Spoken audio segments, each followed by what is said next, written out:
Oi, Paulinha. Oi, Ítalo. Oi, Marcela. Tudo bem? Tudo bom, Letícia? Olá. Tudo bem? Estão me ouvindo? Nossa, eu tive uma dificuldade em entrar aqui, viu? Mas agora tá Estamos tudo. ouvindo. Ah, então tá bom. Bem-vindos, boa noite. Uma alegria tê-los aqui com a gente, viu? Obrigada por aceitarem o convite. Obrigada pelo convite. Obrigado, Letícia, Paula. Imagina.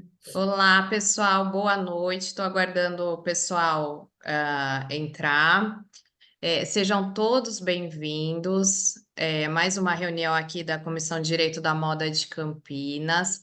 Para quem não é da comissão e quem ainda não conhece o trabalho, ah, nós iniciamos aqui faz cerca de 2 anos. Eu gosto sempre de começar agradecendo a nossa OAB local, a nossa presidente, a doutora Luciana Freitas, eh, que de forma muito carinhosa nos recebeu, aceitou o trabalho, aceitou divulgar, acreditou e tem sido realmente uma grande alegria. Agradeço a Andressa, a nossa fiel escudeira, que está É, sempre aqui conosco nas palestras. Eu é. estou atualmente como presidente da comissão, doutora Letícia como vice-presidente, e hoje nós temos aqui convidados muito especiais que essa jornada no direito da moda nos proporcionou. Fico muito feliz de receber a Marcela e o Ítalo na nossa casa. A gente precisa entender que Eu, no eu Brasil só ia existe pedir, pessoal, tem algum microfone que está dando interferência. É muito bom recebê-los aqui. Fico muito feliz, pelo assunto que nós vamos tratar, que vai ser algo muito diferente, muito interessante. Eu acho que vai ser, um grande ensinamento para todos nós. E os nossos dois professores aqui têm uma grande experiência no tema. Conheci tanto o Ítalo como a Marcela pela Comissão de Direito da Moda de São Paulo. Fizemos trabalho juntos em situações, diferentes. Posteriormente, o Ítalo coordenou um curso que foi de muito sucesso, de extensão em Fashion Law da FGV do Rio. Fiquei muito feliz com o convite dele por ter participado dessa equipe ao lado da Marcela, foi muito bom. Então, eu não poderia deixar de dividir, a presença ilustre deles com vocês. A intenção nossa hoje é realmente fazer um bate-papo, que todo mundo participe. Alguns membros aqui da comissão também hoje vão participar conosco. Nós vamos fazer uma interação com perguntas, mas acho que antes de começar, eu queria que os nossos convidados se apresentassem. Então, vou pedir para o doutor Ítalo falar um pouquinho dele, do trabalho dele, e depois, na sequência, a doutora Marcela. Obrigada, viu, pessoal? Bom, boa noite. Eu sou o Ítalo Silva. Obrigado, Paula, pela introdução. Obrigado, Paula, Letícia, pelo convite, pela iniciativa da OAB Campinas. E complementando, né, a introdução da Paula, a gente acaba se cruzando em algum momento nesse mundo do Fashion Law. Vejo algumas carinhas aqui, alguns nomes de alguns participantes aqui de alunos, né, de alguma turma em específico, seja de pós-graduação, curso de extensão.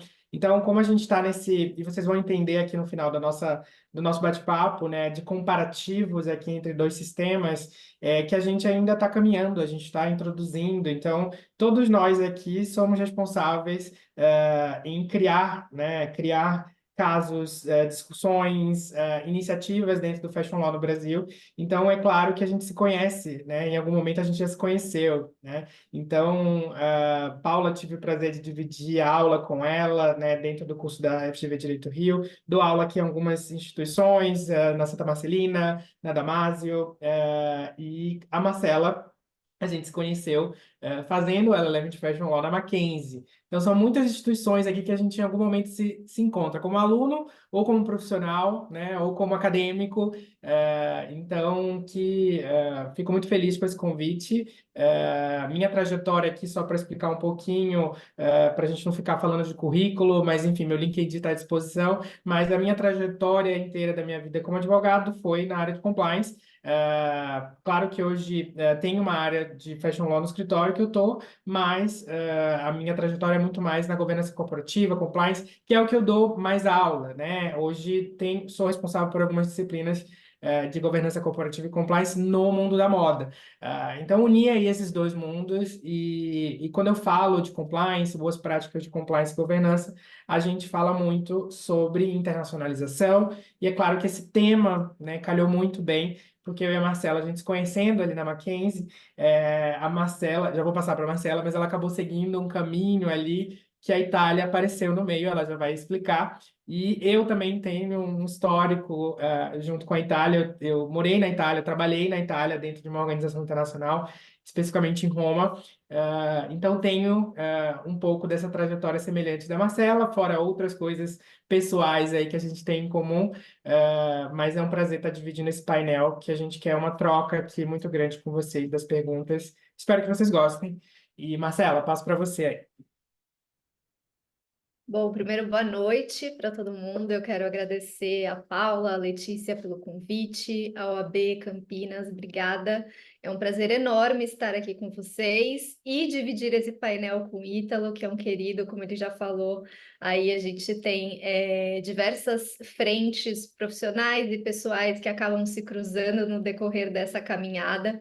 Então, com relação ao tema que a gente vai colocar aqui, esse tema faz parte da minha trajetória no Fashion Law, no direito da moda.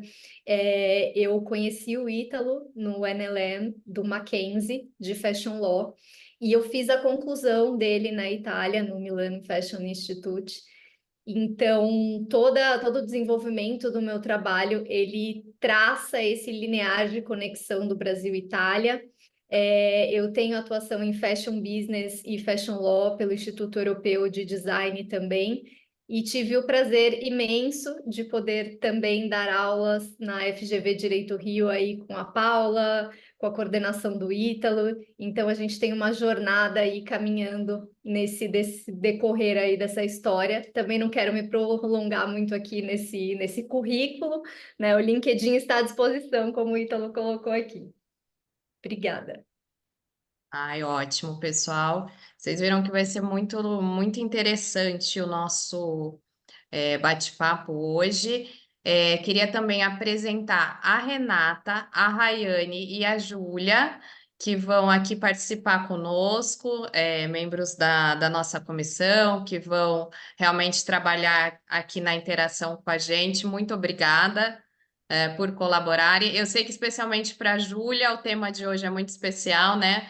A Júlia tem a gente conversa bastante, tem a questão, uma paixão grande em relação à Itália, depois ela com a Marcela acho que vão poder trocar muitas figurinhas, mas então eu queria, foram separados aqui alguns pontos mais importantes realmente para a gente discutir, né, nessa conexão Brasil-Itália no direito da moda, e vamos começar.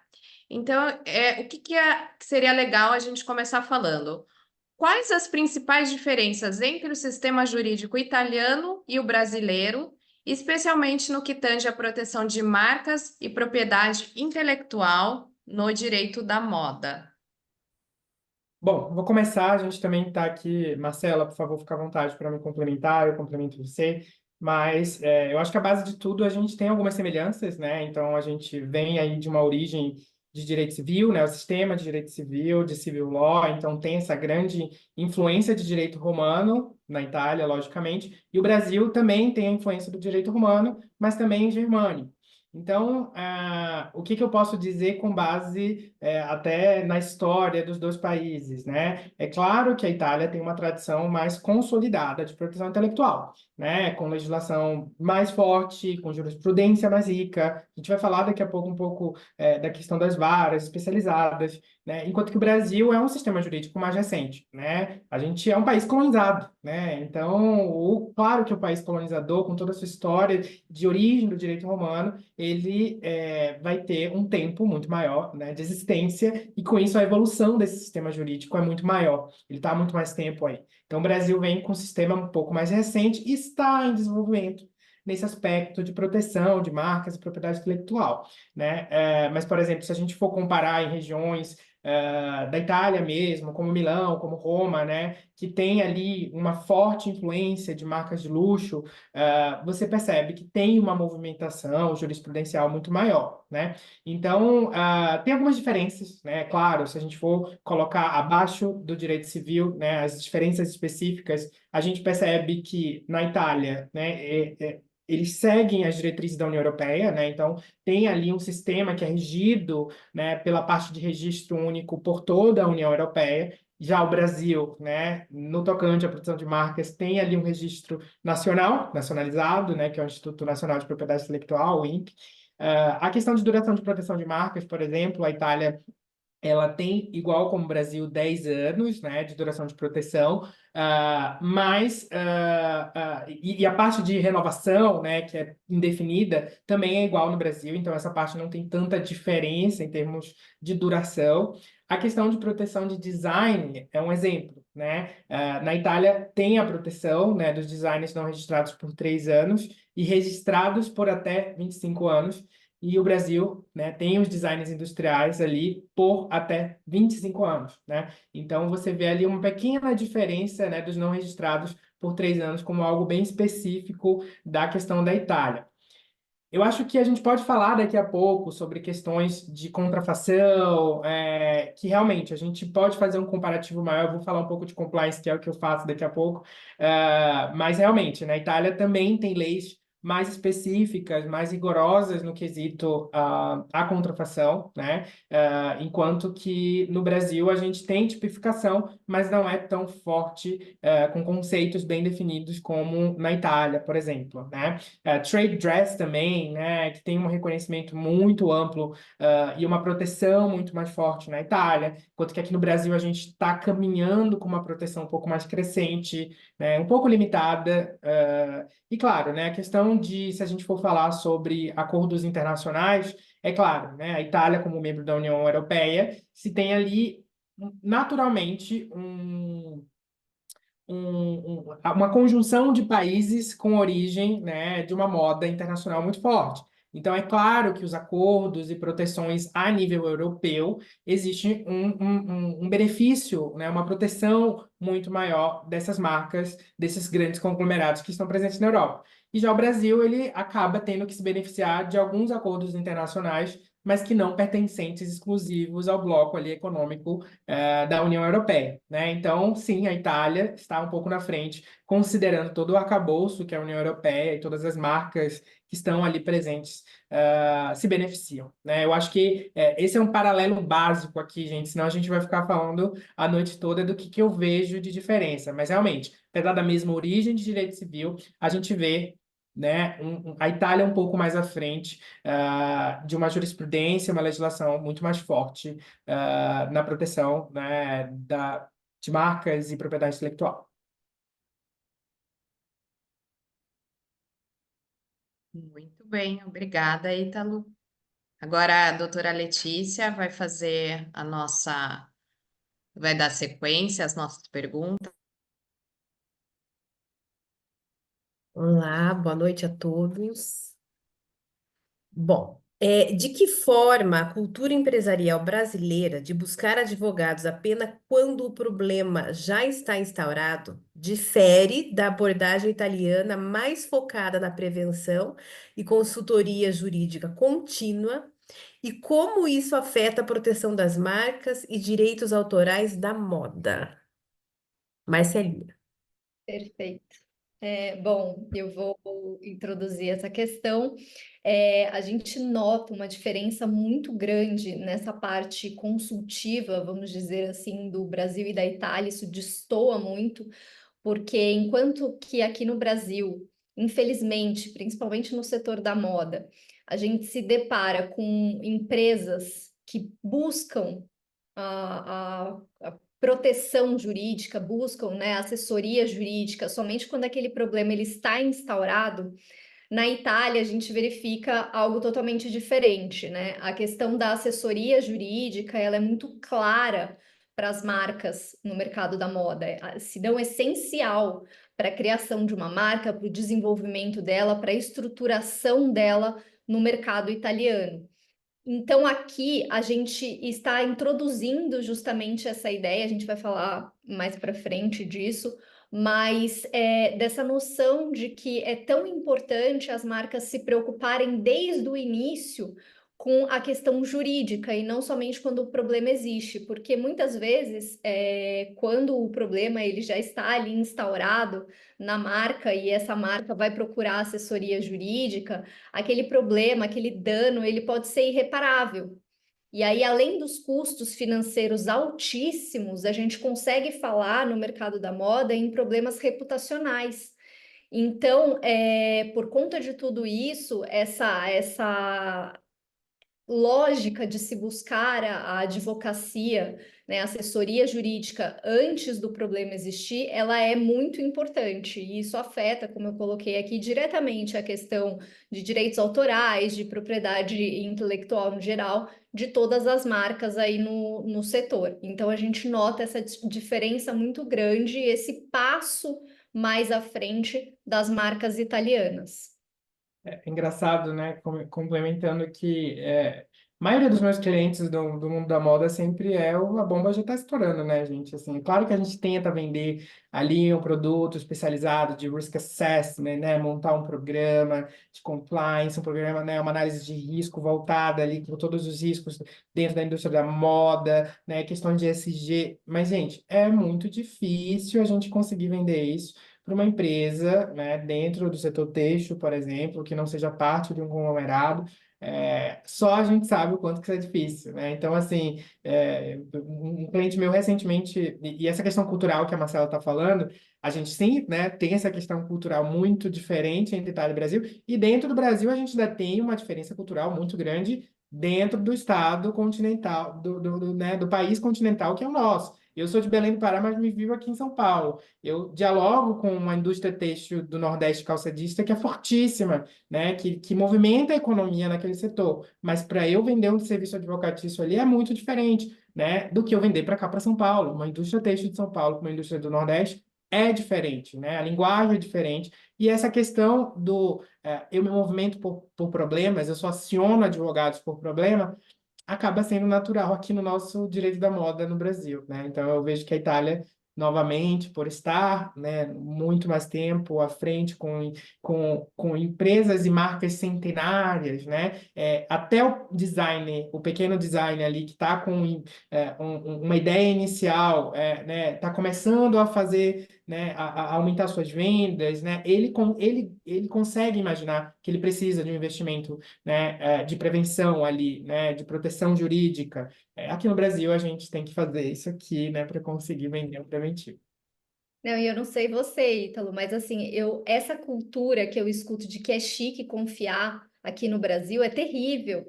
As pessoas realmente acham isso, que é chique confiar. Só que não funciona assim, principalmente na área de contratos. Então, meu Deus, como é difícil a gente conseguir colocar na cabeça das pessoas que a base da confiança nessa indústria não funciona. Para o desenvolvimento é necessário, né, a questão contratual, as questões de compliance. Então, é uma cultura muito diferente nesse aspecto, enquanto que do outro lado a gente fala muito da questão da legislação. Exatamente. Isso é muito real, né? Eu acho que aqui a gente tem um campo, aproveitando, né, a comissão e tudo mais, um campo que a gente pode desbravar, assim, né? Começar realmente um foco numa advocacia preventiva, realmente tentar levar isso para a sociedade cada vez mais, porque tudo que eles falaram é real, né? Nosso escritório no dia a dia é dessa maneira mesmo. Queria Eu pedir posso agora para. Deixa eu só falar, e Oi? buscar especialização, né? Porque nessa hora eles vêm eles procuram o especialista, né? Que entende a fala deles, né? Por isso é muito importante também a gente estudar o mercado, estudar o que que ele precisa realmente, né? E aí imagino eu que acaba focando nos especialistas mesmo, né? Porque já vem com uma carga ali financeira negativa, né? Então, penso eu que não vão apostar em qualquer um que não entenda, né? Que não fale a língua deles ali, né? Em Embaixador. amadores, né, doutora? Oi? Em amadores nessa área. Isso. Generalistas, né? Então aqui a gente É, muito mercado dos generalistas para a indústria da moda. A gente não tinha o profissional fashion lawyer, como já tinha há um tempo na Itália. Então tinha essa dificuldade, tanto fazia, né? O contrato era igual, feito por qualquer advogado, né? Obviamente, não desmerecendo cada profissional, cada um tem, né, a sua expertise aí, mas não tinha a linguagem, exatamente como a doutora Letícia colocou, da indústria da moda. Isso faz muita diferença. É. faz a diferença total. E agora a Júlia. Queria passar a palavra para ela nos conduzir. Noite. É um prazer ter vocês na comissão hoje. Já tive o privilégio de ter vocês como professores e sou muito grata de vocês poderem vir hoje na comissão de Campinas. Então, como a especialização de varas judiciais na Itália, com juízes especializados em fashion law, impacta na resolução de disputas nesse setor, comparado ao Brasil, onde a especialização é menos comum? Bom, eu dei início, né, falando sobre essa questão da diferença do sistema jurídico, né, jurisprudencial de Itália e Brasil, e é claro, né, que a gente vê aí a especialização, né, das varas, né, em moda na Itália. Isso garante com certeza um julgamento muito mais técnico, muito mais especializado e com isso muito mais célere, né? Então a gente tem juízes ali que são mais familiarizados ali com a complexidade do setor, com a complexidade dessa cadeia produtiva, né? Especialmente em centros de moda, por exemplo, como Milão, como Roma. Então, realmente, essas cortes, né, especializadas, elas até têm um nome específico. Me corrija meu italiano, Marcela, mas sezioni specializzate in matéria de imprensa, né?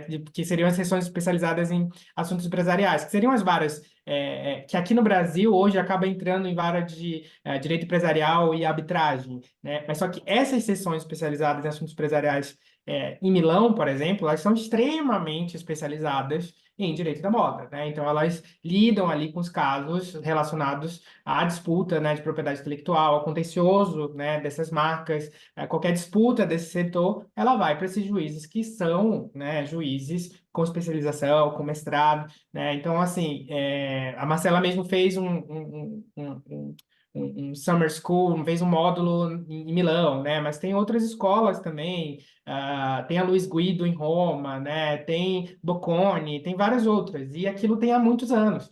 Então, até tem um estudo dizendo que desde 2003, mais ou menos, na Itália, eles já contam com juízes preparados, especializados para julgar, né? Fazer esses julgados de disputas envolvendo o setor da moda. Então, é claro que isso traz vantagem, né? Isso traz agilidade, né? As disputas são decididas muito mais rapidamente e as decisões muito mais consistentes. Então, o que a gente vê aqui de alguns casos no Brasil é que a gente vê alguns julgamentos que não têm um profundo ali a nuance do setor da moda, né? O entendimento daquele setor, né? E claro que a gente tem as varas cíveis empresariais, mas realmente, se a gente contasse ali com especialização de juízes, né, e um aprofundamento muito maior desses juízes nesse setor, seria algo muito mais interessante, né? É claro que eu vejo algum movimento em varas, por exemplo, no Rio de Janeiro, de alguns juízes ali começarem a publicar coisas, né, e perceber uma movimentação de juízes estudando sobre o assunto, mas não é algo que a gente pode ampliar para um escopo Brasil, né? Então, a gente espera aí que no futuro a gente tenha mais varas especializadas e juízes especialistas, né? Sim, uma coisa que é legal falar também é da questão da carteira, né, dos advogados, que na Itália você tira por regiões, né? Então, se você quer atuar em Milão, você vai tirar a carteira da advocacia em Milão e você não vai poder atuar, sei lá, na Sicília. Então, a Itália, isso eu vejo um pouco de semelhança, assim como no Brasil, ela é muito regional e cada local apresenta coisas completamente diversas. Só que a Itália vive, em sua grande maioria, de moda. Então, quando você vai para Sicília, a moda é de uma forma, quando você vai para Milão, a moda é de outra, completamente diferente. E quando você tem profissionais que atuam, né, em cada uma dessas regiões especificamente, então não é porque você tem a OAB de um local que você vai poder, a OAB entre aspas, né, que você vai poder atuar em qualquer local. Então, acabam se formando profissionais especialistas naquele mercado para aquela região, e isso faz muita diferença também. E é curioso, porque nesses cursos aí que a gente participa, né, dando aula, e que são cursos online, isso possibilita, né, para a gente ter um acesso aí maior a cursos de especialização. Então, isso pós-pandemia eu acho magnífico, porque realmente a gente conta aí com alunos do Brasil inteiro e não Grande São Paulo, né? E novamente, né, eu falo dessa necessidade de você falar a mesma língua corporativa. Como que você fala a mesma língua corporativa de São Paulo com o empresário que está no Nordeste, com o empresário que está no Sul do Brasil, que são grandes polos, né, da indústria têxtil, da indústria calçadista. Isso é desafiador, mas é por isso que pessoas locais também podem e devem se especializar em direito da moda, né? Então, eu fico feliz quando eu vejo pessoas de outra região se especializando, porque tem mercado para isso. Quanto mais próximo você está ali, né, em loco, né, com aquele empresário, principalmente esses empresários que contam ali com a figura do advogado, visitando a fábrica, né, num país tão continental como o nosso, isso ajuda muito também. É. Essa especialização ela faz toda a diferença e eu acho que assim como tudo no Fashion Law tem sido um trabalho de formiguinha, mas eu tenho visto, assim como a Marcela e o Ítalo colocaram, cada vez mais um movimento de alguns juízes, alguns desembargadores irem se especializando cada vez mais no setor. Aqui em São Paulo, eu acho que nós somos muito privilegiados também com as câmaras especializadas, né? E eu tenho visto congressos, anúncios de congressos, de seminários pelo Brasil afora. Todos eles têm buscado, ano passado na de São Paulo nós fizemos isso também, mas em outros estados também sempre trazer um julgador, ainda que seja da área trabalhista ou apenas da área civil, nem tanto de algo tão especializado como uma propriedade industrial, mais voltado para o setor têxtil. Então, eu acho que isso é importante. Ainda estamos começando, mas eu acho que tem um caminhar interessante, importante, que já está acontecendo, né? E tomara que a gente chegue, caminhe realmente para que aconteça como é na Itália, né, Marcela? Era algo que eu não sabia também, pelo tempo que tem e tudo mais, achei muito interessante e que realmente seja um exemplo para a gente, né? Muito bom.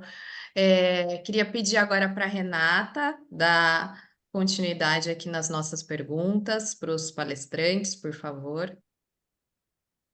Olá, boa noite. O que o Brasil pode aprender com a Itália em relação à valorização do Made in Italy e como isso se reflete na proteção jurídica e promoção da indústria da moda italiana?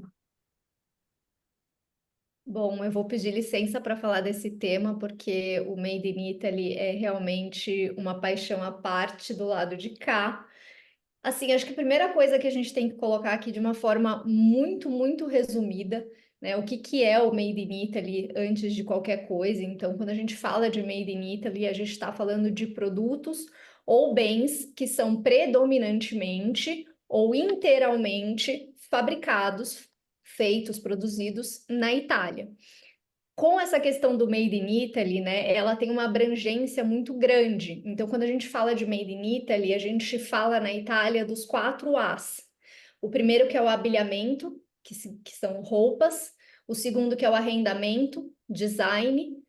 Alimentare, setor alimentício. E automobile, que é automobilístico. Então, o Made in Italy, ele abrange toda essa questão.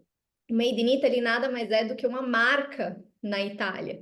E ele começou a ser valorizado do ponto de vista legal, falando aqui de uma emblemática muito forte que me vem à cabeça na legislação, foi com a Lei 166 de 2009, que incluiu o artigo 49 na Lei de Finanças, a 350 de 2003, contendo essa questão do Made in Italy, de como era importante que as marcas começassem a se preocupar com essa questão de produtos fabricados na Itália, inteiramente na Itália, ou que a parte final da produção dele, né, a sua maior parte e, consequentemente, a produção final fosse ali na Itália.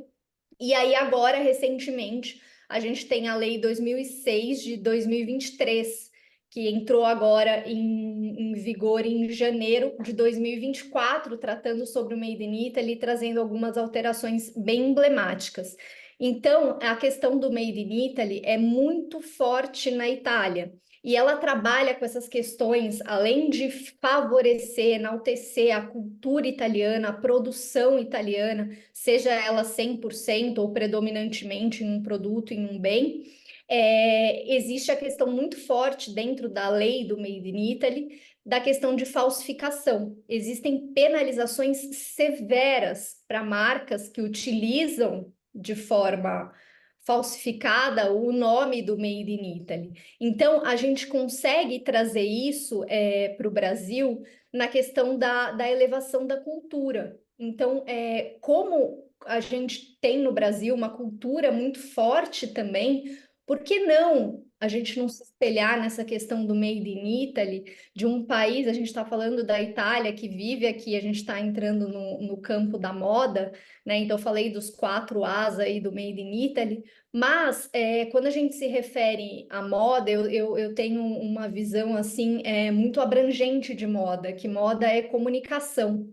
Então, eu não digo simplesmente que a moda está na roupa, né? A moda, ela entra no setor da beleza, ela entra no setor de joias. Eu consigo falar de moda no design. A gente teve agora em Milão a Semana do Design Week, em que grandes marcas de moda, como a Gucci, criaram coleções de mobiliários fantásticas. Então, a gente consegue ver as marcas de moda entrando muito em outros As aí do Made in Italy que eu citei aqui para vocês. Então, essa valorização do Made in Italy, ela é muito importante e ela é a base da moda italiana e, consequentemente, a legislação, porque ela vem mudando. Eu contei aqui bem resumidamente para vocês o desenrolar dessa legislação do Made in Italy, mas, como vocês podem vendo no decorrer desse tempo, a Itália vem cada dia mais buscando barreiras para proteger ainda mais o Made in Italy, a cultura italiana,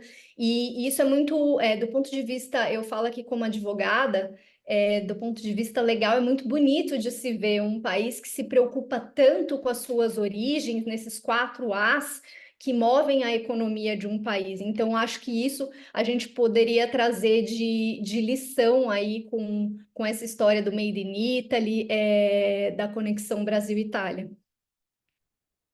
E complementando, né? A Marcela falou sobre a questão da cultura, né? Da gente ter essa mudança de valorização da cultura local. A gente falta muito, né? Eu acho que a gente tem um consumo, um perfil de consumo muito parecido ainda, americanizado, né? Fast fashion é uma realidade para a gente, custo de roupa é algo que a gente tem que pensar na realidade brasileira. Então, ainda falta muito. Mas eu acho que algumas marcas selecionadas hoje do mercado de luxo brasileiro, que eu posso chamar assim, elas conseguem. Eu estou vendo um movimento de poucas marcas, mas que estão ganhando visibilidade internacional sobre da valorização de material, né, 100% brasileiro.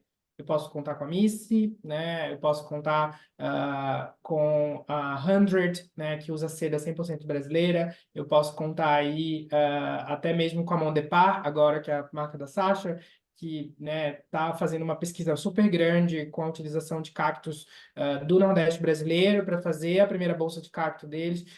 Então, eu vejo que isso tem sido um diferencial, né? De fazer de projetar uma marca que não seja só o designer brasileiro, né? Mas que 100% daquela matéria-prima seja brasileira. E aí a gente tem que pensar do outro lado da moeda, né? Para fazer tudo isso acontecer, isso é muito caro, né? Fazer toda essa pesquisa que a gente não tem base no Brasil é muito caro. E por isso que essas marcas, Missy, Mon Depart, 100, são marcas caras, são marcas que acabam indo para um lugar de luxo para o brasileiro, né? Infelizmente, mas é porque a gente não tem essa base de pesquisa, de produção, com todo esse material diferenciado que está tudo aqui dentro do Brasil. Então acaba sendo um pouco custoso. Fazendo esse paralelo até de Itália, né, que a Marcela explicou perfeitamente sobre a questão do Made in Italy, eu recomendo muito o documentário do Hotel Buggery de Roma, que está no Prime. É uma filmagem assim belíssima de filme de cinema, é um documentário que conta toda a construção do Hotel Buggery, que é um hotel de luxo, que, como vocês sabem, o mercado de luxo está totalmente por dentro da área de hospedagem, né, e hospitality. E eles explicam cada detalhe da construção do hotel, desde a questão, né, dos lençóis, da fibra de algodão que eles utilizam, desde a questão dos vitrais que eles tiveram que reconstruir naquele prédio histórico em Roma, desde a questão das louças, desde a questão do mármore Carrara, né, 100% italiano, é belíssimo, e praticamente assim, o documentário todo em italiano, né, com a legenda, mas demonstrando assim como aquele hotel ele foi uma virada de chave para a cidade de Roma, porque demorou 5 anos, mas no meio da pandemia eles tiveram vários problemas, mas aquilo virou um símbolo, porque era um prédio extremamente importante que estava ali meio que abandonado, e é na frente de um panteão que eu esqueci o nome, Marcela deve saber depois, que coincidiu com a reinauguração, né, desse panteão, dessa praça, que é super importante para Roma. Então, você vê quando eles mostram cada designer, né, que cada empresa ali 100% italiana fez parte daquele hotel de luxo, né, daquela marca, né, Bulgari. E a marca Bulgari, para quem não sabe, é de um grego, mas que é um grego que é imigrante italiano, então é um grego italiano, digamos assim. E a marca, né, é uma marca italiana. É fantástica essa valorização de cultura, de cada um que coloca a mão ali e faz, né, a coisa acontecer. E essa parte legal que acompanha, essa cultura disso, dessa união, da parte legal que acompanha com a forma de trabalho que o Ítalo desenhou muito bem aí, é o que nós aqui no Brasil estamos engatinhando a começar a desenvolver. Pessoal, que aula de direito comparado, né? Que delícia, e toda essa troca cultural em conjunto. Posso falar? Queria, Posso? claro, Ai, perdão, Paula.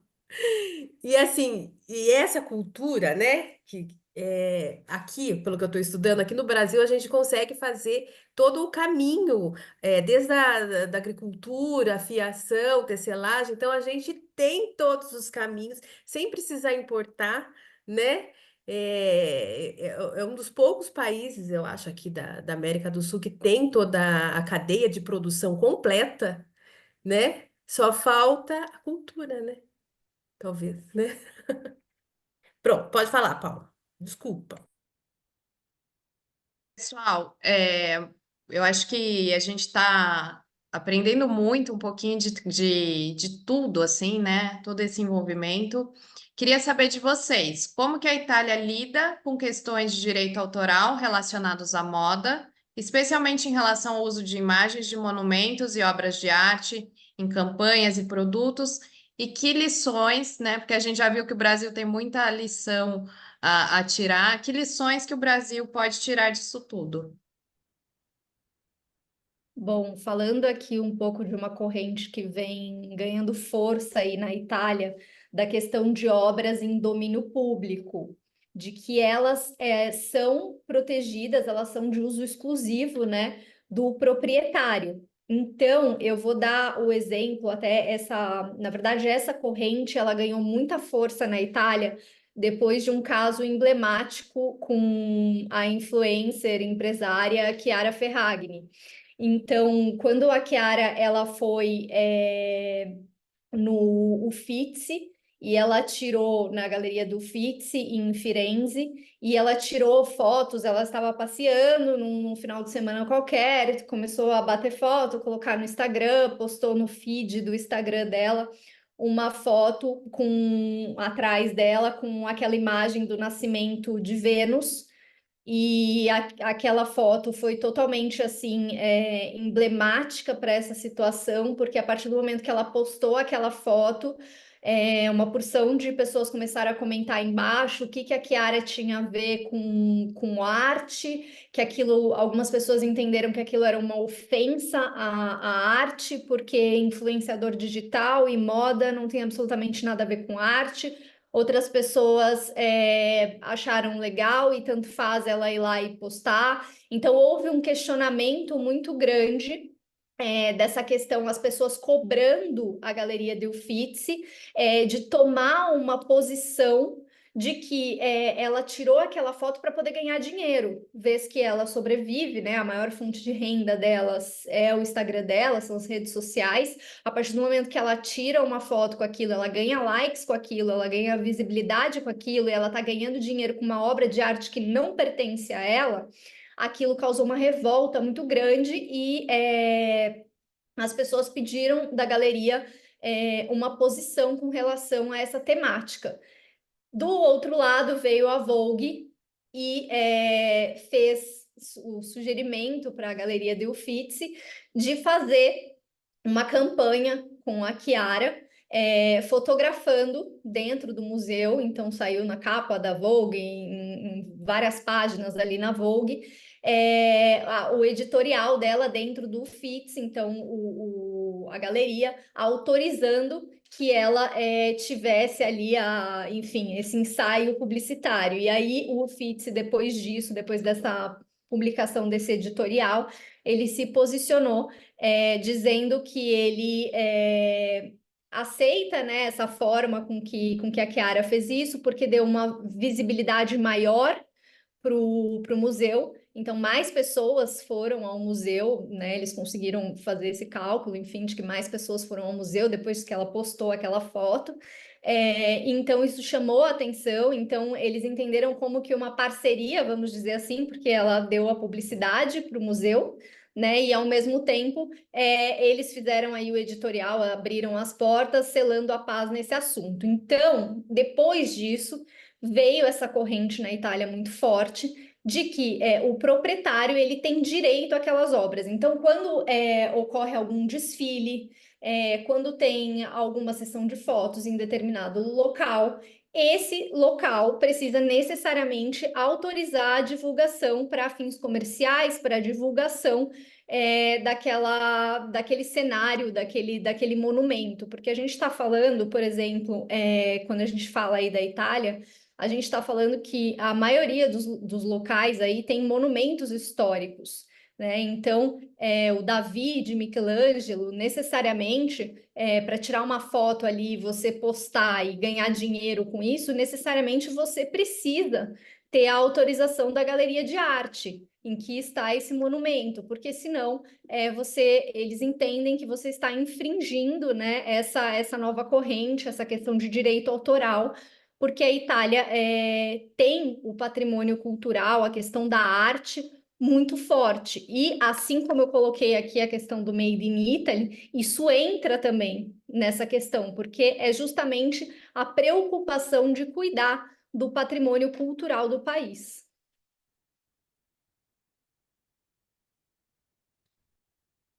Ok. Obrigada, Marcela. Quais os principais pilares e temas abarcados em um programa de compliance na moda na Itália em comparação às marcas brasileiras? Bom, vamos lá. Esse é o meu tema favorito, né? Sobre governança, compliance, o G do ESG.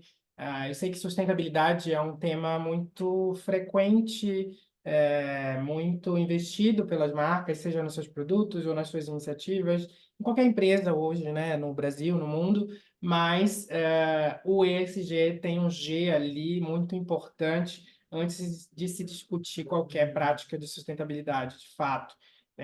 Eu sempre, quando eu dou a minha aula de compliance, eu sempre falo, cara, a gente não vai aprender nada de compliance se a gente não entender o que é o conceito da governança corporativa, né? Então, quando a gente entra num comparativo aqui Brasil e Itália, né?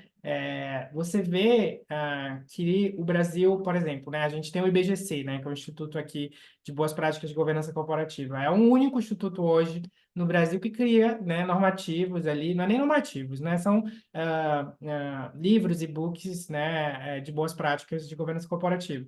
Até então, a gente se tinha ideia há muito pouco tempo de que, né, a governança corporativa era para atender quem é dono da empresa, né? Atender às decisões, né?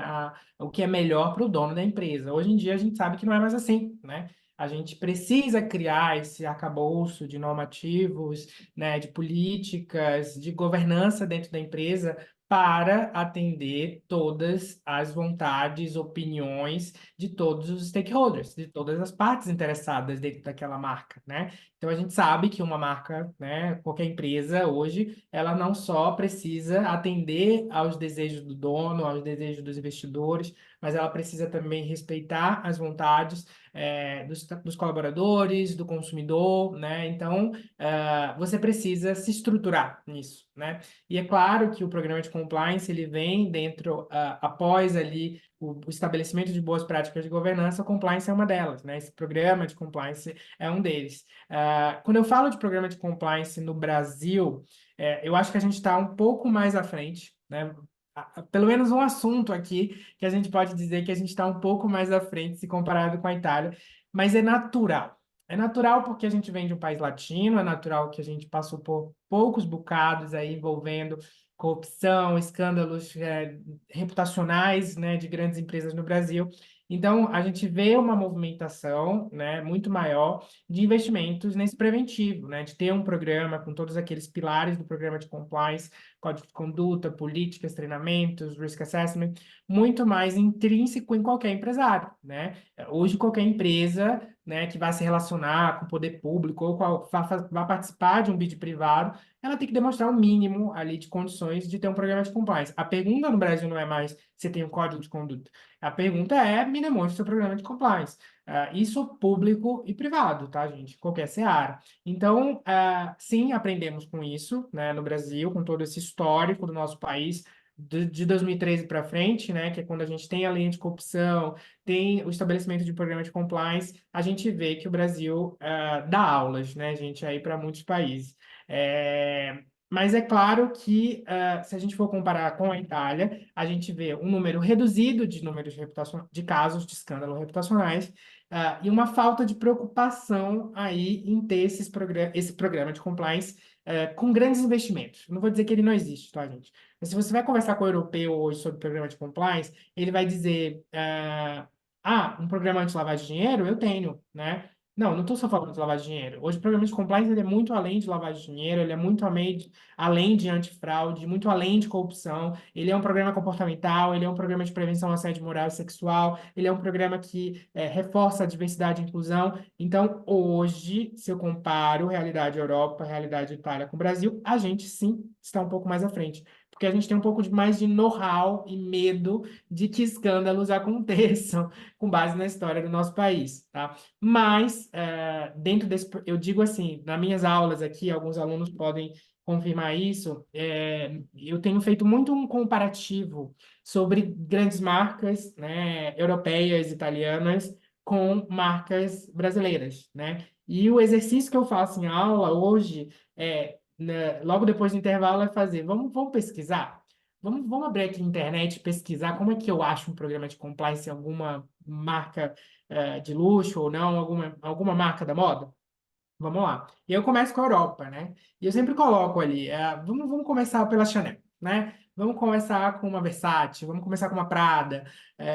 E aí a gente vê um foco diferente, né? A gente vê um foco como as políticas de compliance, como os regulamentos, o código é escrito de uma maneira diferente. É quase escrito para o investidor, sabe? E hoje no Brasil é diferente. Você vê um código que é pro empregado da empresa, que é pro consumidor, né? Que você vê tudo bem claro ali. Então, eu até fiz na última aula, semana passada, que eu estava dando, e a gente encontrou o programa da Alpargatas, né? Da Havaianas.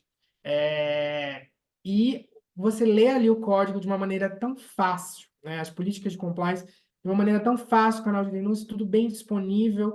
Enquanto que lá fora a gente tem que fazer isso aqui para conseguir achar bem pequenininho, letras pequenas no fim do site. E aí o documento, ou é um documento de 90 páginas, totalmente como se fosse um relatório de transparência, né? Um relatório de sustentabilidade, que é para o investidor, que tem que mostrar obrigatoriamente todos os dados. E não é isso que é efetivo para a gente no Brasil. O efetivo é a gente construir políticas de compliance e pilares que sejam lidos, né, por qualquer pessoa, né, com qualquer grau de educação. Então, eu vejo que a gente está um pouco mais à frente. Mas o que a gente pode observar, né, do modelo italiano, do modelo europeu, é que práticas de sustentabilidade, né, todas as métricas de sustentabilidade, aí falando, adentrando no tema ESG de fato, a gente precisa aprender muito mais, né, com o sistema europeu como um todo. Claro, a gente pode falar aqui de outros assuntos de compliance. Se a gente for falar de proteção de dados, por exemplo, né, que a gente tem uma legislação europeia de GDPR, né, um pouco mais à frente do Brasil, mas eu digo que, como um todo, o tema, né, os pilares do programa de compliance, a gente vê muito mais definido e difundido aqui no Brasil. Tá?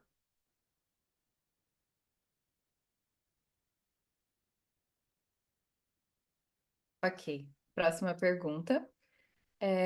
De que forma o movimento ESG, especialmente o pilar da sustentabilidade, está mais consolidado na indústria da moda italiana, considerando até mesmo o movimento Fashion Revolution, e o que o Brasil pode aprender com isso?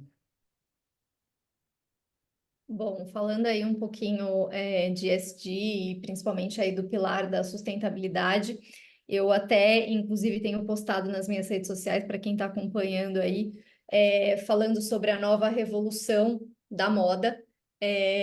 Isso é consolidado, a gente viveu já a revolução digital, então aqui no Brasil as pessoas ainda, muitas pessoas imaginam que a revolução digital ainda está por vir, e eu não estou nem aqui falando do metaverso, mas assim, já aconteceu esse grande marco na moda dessa revolução digital, e agora a gente está partindo para a revolução sustentável. Então, as marcas do mercado da moda na Itália, elas estão nesse momento dessa revolução sustentável muito mais forte do que aqui no Brasil. Então, essa ideia está engatinhando aqui no setor da moda aqui, mas ela está com força total na Europa. As marcas de moda na Europa, principalmente na Itália, elas têm essa preocupação hoje de adequação com a questão da sustentabilidade. Então, eu vou dar um exemplo disso.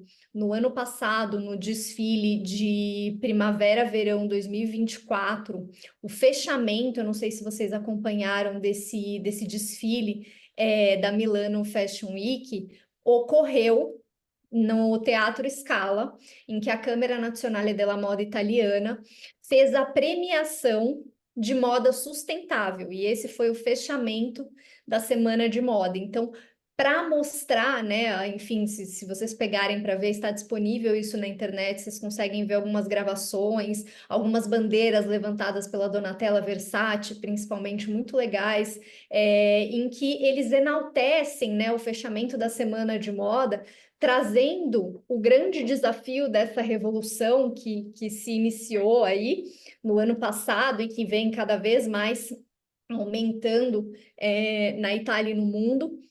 O grande desafio é de que as marcas comecem a buscar opções sustentáveis para sua cadeia de produção.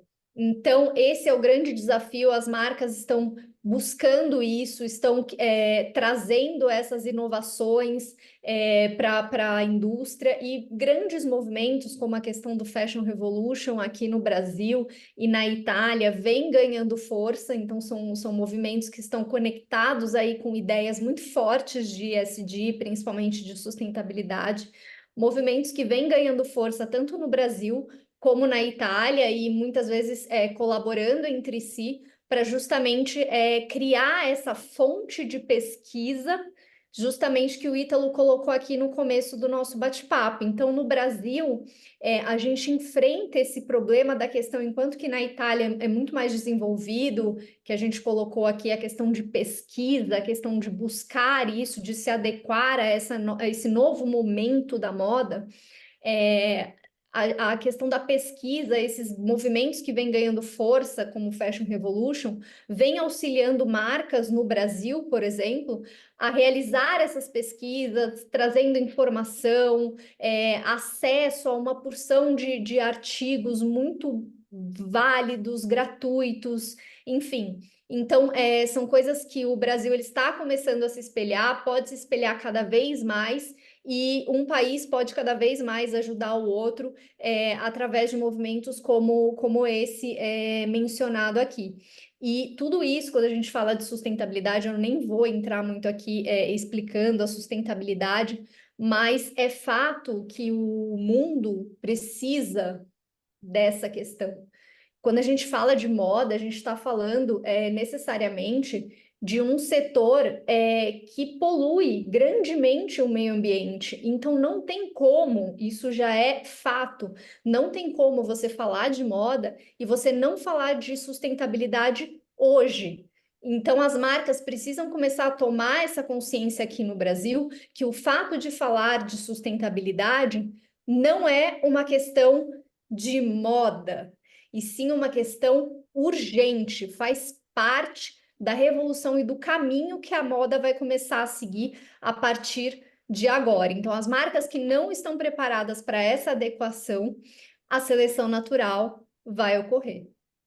É engraçado que eu estava falando hoje com a estilista da Mon Depart, né, da marca da Sacha Meneghel, e ela estava falando sobre a bolsa de raia, né? E eu fiquei super curioso, eu falei, putz, vocês vão fazer outras cores, porque ela só fez a preta, e ela falou que, tipo, tava vendendo super. E aí ela falou, então, esse cacto vem daqui do Brasil, a gente está investindo ali numa pesquisa para poder, né, conseguir fazer outras cores, mas a gente não consegue. Ou seja, a própria marca, né, tem que ir atrás do cacto, tem que investir na pesquisa para poder conseguir a matéria-prima para ela poder produzir a bolsa de raia. E ela não está conseguindo, né, porque não tem ali ninguém preparado. Mas a gente sabe que tem bolsa de cacto aí fora com outras cores, mas ela não consegue, ela só conseguiu fazer preta. Então é interessante, né, porque você falar do couro, né, vegano, é uma realidade um pouco distante no Brasil, mas a gente pode fazer aqui, se aproveitar de tanta matéria-prima nossa, né? A gente vê a Missy também fazendo utilizando materiais bem diferentes ali, de buriti, bolsa de buriti, enfim, de vários materiais, mas isso requer tanta pesquisa. E aí o produto final fica caro, né? Mas isso é sustentabilidade, é o pilar de sustentabilidade. O consumidor, ele também quer, ele não quer só saber se a empresa está investindo em sustentabilidade, ele quer saber se o produto dele é sustentável também. Então, tudo isso requer um pouco mais de investimento e complementando o que a Marcela está falando, né? Na Itália, a gente já vê uma base muito maior de pesquisa, né? De profissionais especializados, né? Na confecção, de pesquisa, de couro vegano, por exemplo. Então, é tudo mais fácil e é tudo mais em conta. Então, tudo isso vai repercutir ali no produto final, no preço, no consumo dos produtos veganos. E isso, o pilar de sustentabilidade vai sendo muito mais bem divulgado para essa marca. E aí está conectado diretamente com o pilar do S, né? Porque você não pode abaixar muito o preço, porque você está falando da parte social, você está falando dos trabalhadores que estão ali. Não tem como você reduzir o preço se você está querendo um produto que tenha um nível de inovação muito maior, né? E essa consciência do consumidor é o que a gente está caminhando aqui nesse momento, o que as marcas no Brasil estão enfrentando nesse momento.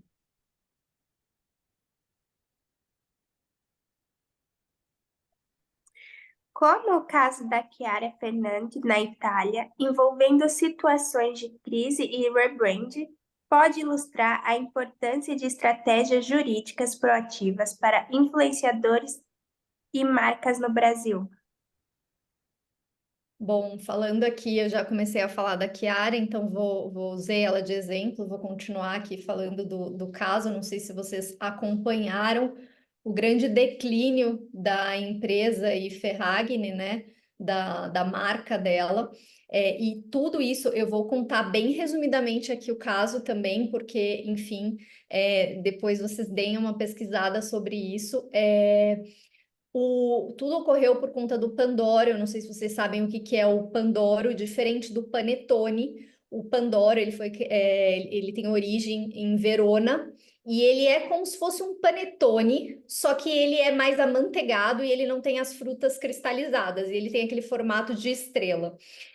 Uma marca que faz esse Pandoro muito famosa na Itália é a Balocco. A Balocco se juntou em parceria com a Chiara Ferragni Brandy e criaram o Pandoro Balocco da Chiara Ferragni para o Natal. E aí o que ocorre é que depois de algumas, enfim, especulações e depois investigações, verificaram que o Pandoro, que foi vendido no Natal e que a propaganda dele era que parte da venda ia para beneficência, não ocorreu.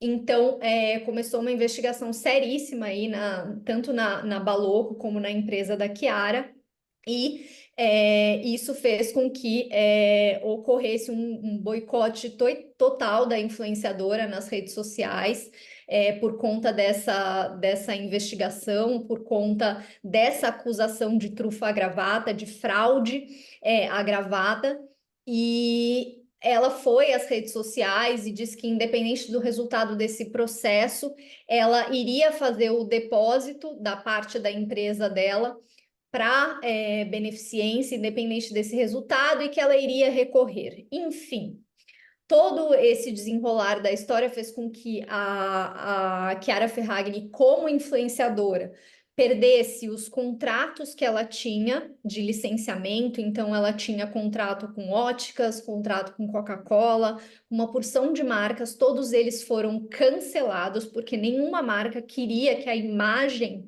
fosse vinculada a uma influenciadora digital que estava sendo processada criminalmente. E em contrapartida, todas as contas da empresa dela, da Chiara Ferragni Brandy, estavam sendo abertas, tudo estava sendo investigado.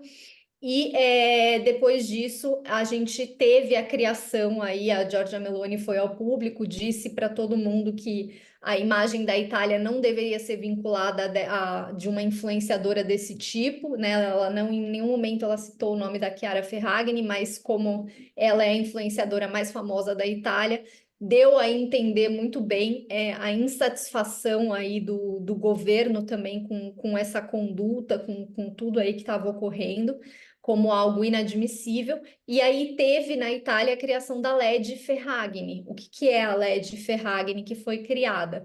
Justamente para tratar dessas questões de produtos que são destinados à beneficência. Então, nessa lei delimita-se tudo aquilo que vai para a beneficência, o que deve conter nas publicidades, nas embalagens, e a questão da multa, que varia de 5 mil a 50 mil euros. Então, tudo isso ficou muito bem determinado, porque antes desse fato, até existiam legislações falando sobre a questão de propagandas, porém, nada relacionado com a questão de beneficência. Então, depois desse caso da Chiara, veio o surgimento da LED Ferragni, e isso a gente consegue comparar aqui no Brasil.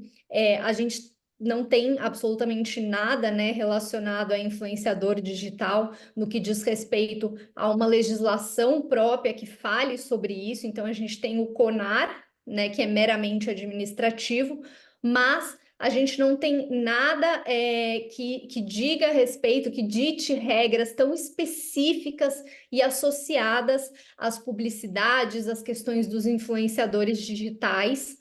E aí eu faço o paralelo aqui de como é importante isso, eu falo assim para os nossos clientes, da questão de que, por mais que no Brasil não exista essa questão, não, a Lei de Ferragni não vale para cá, quando a gente fala de propaganda, quando a gente fala de publicidade, muitas vezes essa publicidade, quando ela está online, quando ela vai para as redes sociais, acaba sendo muito difícil a gente conseguir delimitar aquele campo de atuação dela. Claro que no contrato vai ter especificado onde aquilo vai vincular ou não, mas ainda assim, quando a gente fala de redes sociais, a gente tem que ser bem sincero e transparente aqui, que acaba sendo muito difícil essa delimitação. Então, a orientação existe a LED Ferragni. Se há alguma, enfim, opção aí do ponto de vista legal, quando se vai divulgar alguma coisa relacionando com beneficência, que preste as marcas atenção hoje nessa nova atualização na Itália, porque realmente é um avanço essa legislação que foi criada, então é um caso emblemático muito triste aí com relação à empresa da Chiara, porém é algo muito emblemático e que a gente aqui no Brasil pode levar de ponto positivo. Por mais que aqui a gente não tenha ainda propriamente uma legislação desse tipo, acho que a gente pode começar a se espelhar, e a orientação é justamente essa, que a gente se espelhe nisso para publicidades desse tipo. Eu queria. É um assunto polêmico, a gente já discutiu algumas vezes, eu e o Marcelo, sobre isso, né? E existe muita especulação por trás na mídia italiana, né? O caso, eu acho que está bem divulgado na mídia internacional, mas tem cada coisa que acontece. Eu estava vendo no TikTok um dia desse de algumas coisas que eu não tinha acesso, porque a mídia italiana ela ainda é muito italiana, né? Ela é muito em italiano. Então, muitas fofocas, né, e bastidores estava tudo na Itália e no TikTok da Itália. E essa a questão de situações de crise e rebranding, né? Às vezes a gente acha, mas isso aí é marketing, né? Isso aí é marketing de comunicação. Mas não, né? Complementando o que a Marcela está falando, tem todo um aspecto jurídico ali e que você precisava ter um preventivo muito bem escrito ali para poder já ter acionado. Então, assim, todo mundo acha, né, que uma situação de crise é uma mineradora caiu Brumadinho, o que que tem que fazer? Aí cria um comitê de crise. Não, qualquer empresa, né, principalmente uma empresa como a dela, que estava quase sendo comprada por um conglomerado, né, já estava oferecendo quase 200 milhões de euros para comprar a marca dela, ou mais pela LVMH. Então, assim, por que que uma marca como ela tinha um escritório, ela estava, né, ela tinha acabado de reformar o escritório dela gigantesco, mostrou no documentário dela, por que que ela foi se envolver nisso. Aí, as especulações, né, é que a família dela, ela é muito visada, né, politicamente. Porque aí, se a gente for falar culturalmente na Itália, todas as subdivisões ali, culturais das regiões, também parece, né, estou aqui supondo, que tem uma certa perseguição com ela. Não acho que isso é justificativa, eu acho que se você entra no mundo corporativo, do tamanho que ela chegou, ela tinha que ter ali um mínimo de uma situação de um comitê de crise com especialistas, né, jurídico, compliance, prevenção, né, toda essa questão ali envolvia due diligence. Eu não estou falando que a Chiara poderia ter um conflito de interesses ali. Pode ser que ela estava realmente a marca estava envolvida numa situação de fraude, por exemplo, né? Ela estava realmente envolvida numa situação que houve ali uma má decisão, uma má gestão na hora de tomar aquela decisão. Mas a gente envolve a figura da Chiara, né? Porque ela é a marca, é o nome da marca, ela é a primeira blogueira do mundo, né? Tudo vai em torno da pessoa física dela. Então, mas uma empresa como ela tem um conselho de administração, né? Tem um conselho executivo, tem diretorias. Então, assim, gente, a decisão do Panetone não é do dia para a noite, não é só a Chiara que sozinha fez isso, né? Quem é que fez? Né? Será que houve uma investigação interna para saber o que de fato aconteceu? E outra coisa, quando acontece uma situação de crise, a primeira coisa que você faz é, calma, antes da gente ir para a mídia, vamos, né, tomar todas as precauções para a primeira coisa, o que que de fato aconteceu? Aí o que que ela fez, né? O rebranding dela, isso também é um achismo meu, tá indo para um caminho, né, de não falar sobre. É o que eu vejo, né? Todas as contas oficiais ali é não falar sobre. O ex-marido dela lá tá metendo pau, né?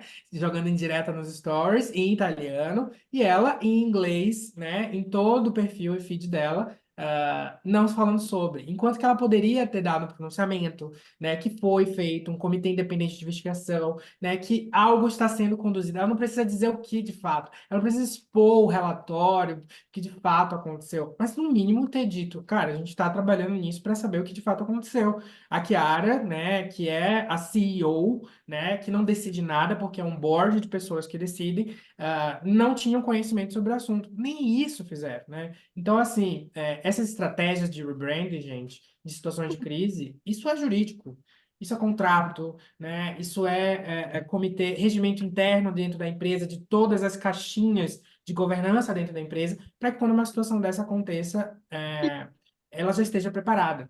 E vou mais além, uma empresa como a dela, que estava prestes a ser comprada, de tão valorizada que ela estava, o investidor como o LVMH, ele vai checar isso, né? Ele vai querer checar o que de fato ela tem, né, de governança, de compliance, todos os contratos. Ele faz uma due diligence, né? E falando de due diligence, né, que foi um pilar que eu esqueci de conversar com vocês, esse problema para mim foi em due diligence, né? Due diligence de terceiros. Para a gente, a Marcela falou sobre a LED Ferrari.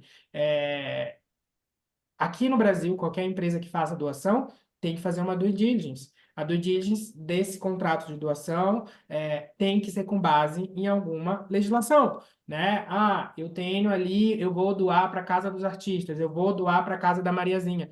Tem que ter uma base legal, né? Então, assim, e para isso eu vou fazer uma due diligence, eu vou saber quem são os sócios, quem são os envolvidos, se tem algum conflito de interesse, para dar um ok para ir para frente aquele negócio. Isso aqui foi tão imaturo tudo que aconteceu que nada disso foi feito, né? E esse rebranding dela, eu não sei se vai ser bem sucedido para frente da marca. Eu acho que o rebranding está indo muito bem sucedido para a pessoa física dela. Ela está livrando a pessoa física dela e a marca, na minha opinião, Marcela, eu acho que a marca está em maus bocados. Mas não é como uma Balenciaga fez, foi lá, investigou, falou, errei, né? E tá dando a volta por cima. Eu acho que o movimento dela, ela ficou mais preocupada com a pessoa fisicamente. Mas deixa eu contar uma fofoca italiana aqui para vocês, tá? Que eu sei que esse horário da noite permite. Com relação a esse caso aí da Chiara, realmente foi muita imaturidade. E realmente isso que a Balenciaga tinha de fazer, de mostrar os contratos, fazer a due diligence, a Chiara não tinha. Não tinha absolutamente nada, não tinha nem o que mostrar. Porque quando a gente fala de uma empresa como a Chiara Ferragni Branding, a gente imagina justamente isso que o Ítalo colocou, que é uma empresa que tem, né, as diretorias muito bem definidas e tudo mais. Quem coordena tudo é o melhor amigo dela. Ponto final.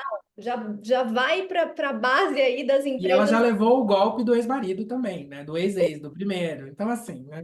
Então, assim, agora levou esse tombo do amigo, porque foi ele que conduziu, ele que comandava a empresa dela, ele era o diretor, ele era quem decidiu o marketing, ele era quem fazia tudo ali dentro. Foi ele que mandou o e-mail para a Baloco, pedindo para a Baloco seguir com a campanha daquela forma. E a Baloco falou: olha, a gente já fez o nosso depósito da nossa parte, e a parte da Chiara, como vai ficar? Não, pode fazer que a gente vai dar um jeito aqui depois que fizer a propaganda. Tem esse e-mail foi parar na mídia, ele foi ouvido. Só que na hora que ele foi intimado, né, para falar a respeito disso, a Chiara tomou a frente do caso. E aí foi justamente isso que fez com que o Fedez, o marido dela, ficasse tão revoltado, porque na cabeça dele não tinha como a mulher dele, que era, enfim, né, a deusa da Itália e tinha aquela marca tão emblemática, assumisse as broncas de um amigo que era o que estava à frente. Então, enfim, aquilo não entrou na cabeça dele. E foi aí que começaram as discussões também do casal, né? E, enfim, a vida matrimonial dela, não vamos falar aqui, mas foi por água abaixo também. Então, essa questão imatura veio relacionada com tudo isso. Então, ela não tinha realmente esse ecossistema dentro da empresa dela.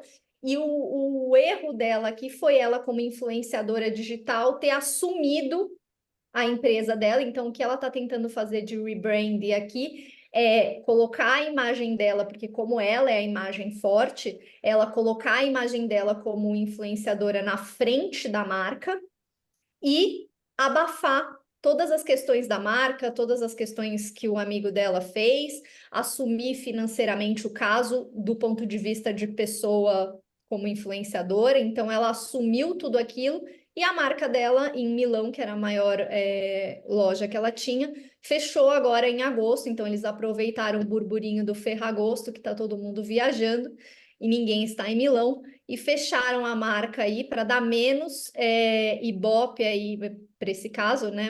Enfim, menos é modo de falar, mas deixar esse caso um pouco mais abafado, e aí vai vir o grande rebrand dela. Será que ela vai, como o Ítalo falou, surgir com uma nova marca totalmente diferente e com um novo formato e esquecer que tudo isso aconteceu, que foi isso que ela fez, essa postura que ela...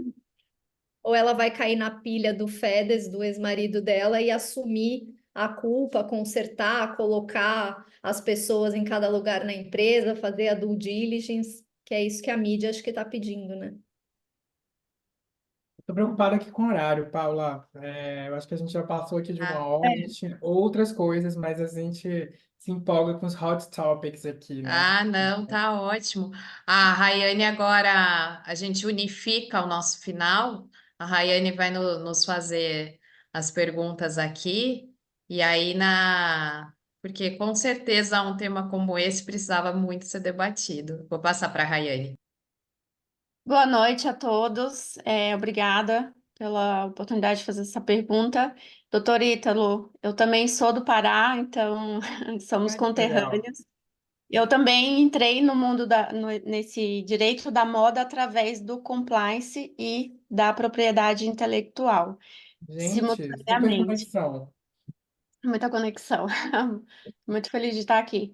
E, bom, para fechar aqui, né, foram debatidos vários assuntos. Vamos falar de uma parceria. Considerando uma parceria entre Brasil e Itália, quais seriam as oportunidades que isso trariam para o desenvolvimento na indústria da moda e quais as experiências e práticas também que cada país pode contribuir um para o outro no direito da moda?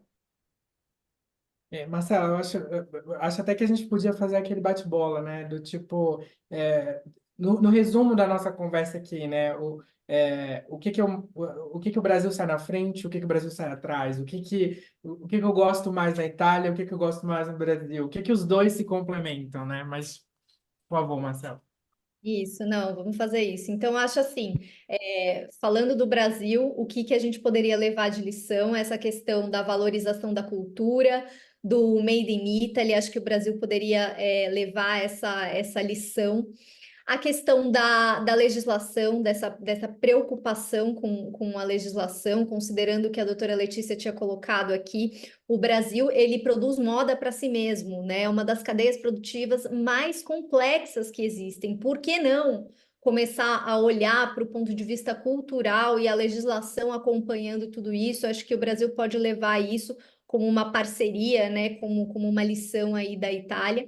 E a Itália poderia levar do Brasil justamente essa questão de complementação. Então, como o Brasil é um país que tem essa cadeia produtiva muito completa, que tem uma riqueza cultural muito grande, e a Itália, né, enfrenta, enfim, a Europa, essa questão da competitividade mesmo, da questão da produtividade da cadeia e tudo mais. Então, a complementação com o Brasil, desse ponto de vista que produz moda por si mesmo, poderia ser algo muito positivo da Itália levar do Brasil, dessa parceria. Eu vejo nesse aspecto.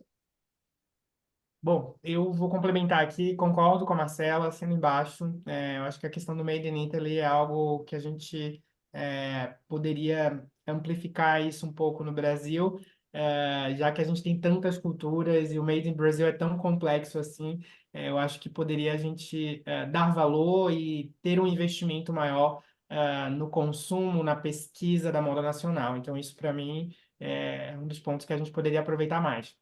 Falando um pouco do Brasil, eu acho que a gente tem uma proteção maior em determinadas searas, né, empresariais. Então, se a gente for falar de direito trabalhista, direito consumidor, se a gente for falar, né, da questão do e-commerce, regulamentação de e-commerce, tudo isso a gente também está um pouco à frente, além do compliance que eu falei. E é natural, né, de a gente ter um sistema, né, que seja mais protetivo ali, né, do consumidor, do colaborador, do funcionário, e eu acho que a gente está um pouco mais na frente nessa proteção.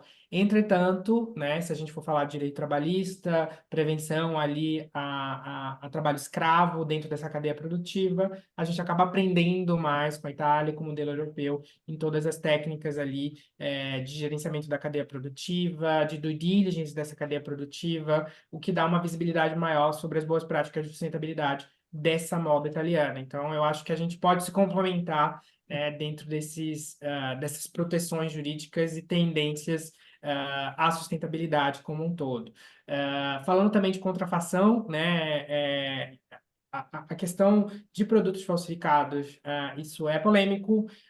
Eu acho que cada marca de luxo aí falando da marca de luxo, né? Cada marca de luxo se posiciona de uma forma, né? A gente vê programas anti-contrafação, né, muito forte na Europa, na Itália, né? Se a gente for colocar eu sempre falo isso no LinkedIn, compliance Chanel, compliance Versace, compliance Prada, você vai ver que são analistas anti-contrafação. Eles passam o dia inteiro pesquisando bolsa falsa. Porque para eles o programa de compliance deles é totalmente voltado a isso. Ok, podemos aprender bastante com isso. Eu acho que a nossa moda nacional não investe nisso.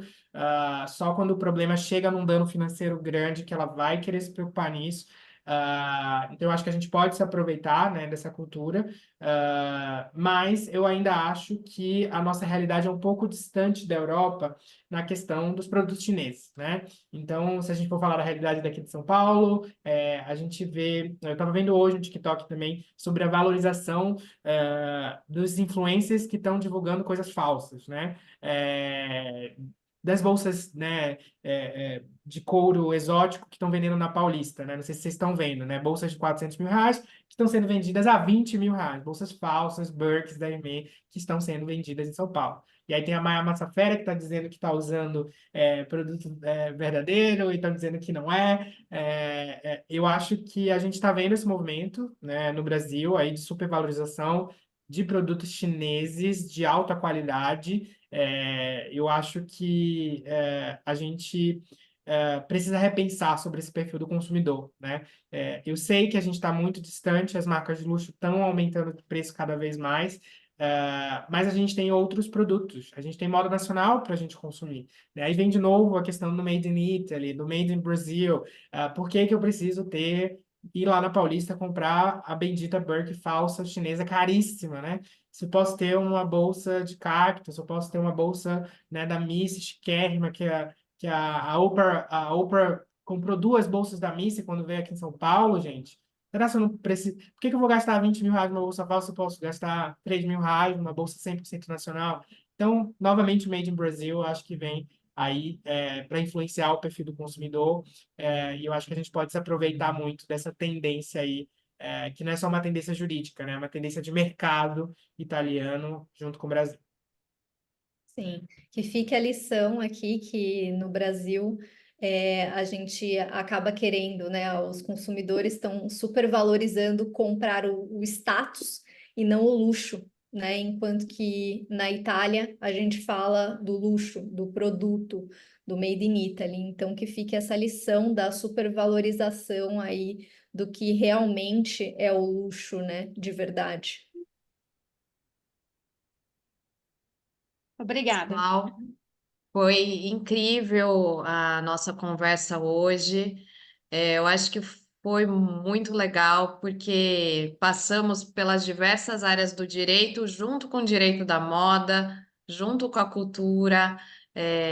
A Marcela e o Ítalo trouxeram muito para a gente vai ficar com um gostinho de quero mais. Recomendo muito que vocês procurem a Marcela, o Ítalo nas redes sociais, LinkedIn, acompanhem os trabalhos, acompanhem os cursos que eles fazem. Realmente, o que eu acho bonito do Fashion Law é isso. Nós temos um campo de trabalho que tem espaço sempre para todos, e essa união, essa divisão que a gente faz, essa troca é muito importante. Obrigada pela presença de todos. Espero que consigamos trazer o Ítalo e a Marcela pessoalmente num próximo evento. Acho que vai ser muito bom para todo mundo. Para quem não conhece a comissão aqui de Campinas, quiser se inscrever, basta acessar o link da OAB de Campinas, tem um link para inscrição na comissão. Venham participar conosco. Todo mês a gente tem feito palestras. Semana que vem nós teremos uma de agosto, acabou ficando para o final do mês. Então, na semana que vem a gente já tem uma outra, no dia 3. Na terça-feira também, às 7h30. E nós teremos um evento presencial, um café da manhã, numa sexta-feira, dia 20 de setembro, que vai ser muito legal lá na OAB local. Então, estão todos convidados, nos acompanhem o Instagram da comissão também, que tem essa divulgação. E brigadão por tudo, pessoal. Dado o adiantado da hora, realmente só queria agradecer. Agradecer novamente a Andressa aqui pela presença conosco, os nossos convidados, e até a próxima, pessoal. Boa noite. Obrigada, viu? Obrigada, boa Obrigado, noite. pessoal. Obrigada, boa noite. Tchau, tchau. Os e-mails estão aqui no chat dos nossos convidados também.